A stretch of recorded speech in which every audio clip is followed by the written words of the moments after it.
അപ്പോൾ ചാപ്റ്റർ 5 രണ്ടാമത്തെ ഇമ്പോർട്ടൻ്റ് ടോപ്പിക്സാണ് ബോധ്യ വൈവിധ്യം എന്ന് പറയുന്നത്. വിഭാഗങ്ങൾ എന്ന് പറയുന്നത് ധാനികങ്ങളാണ് ആദ്യത്തെ വിഭാഗത്തിൽ പെടുന്നത്.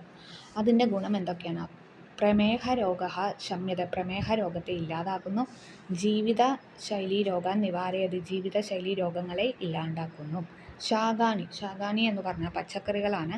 രക്താതി സമ്മർദ്ദ നിയമത, രക്തസമ്മർദ്ദത്തെ കുറയ്ക്കുന്നു. ജീവിതശൈലീ രോഗങ്ങളെ അതിനെയും കുറയ്ക്കുന്നു.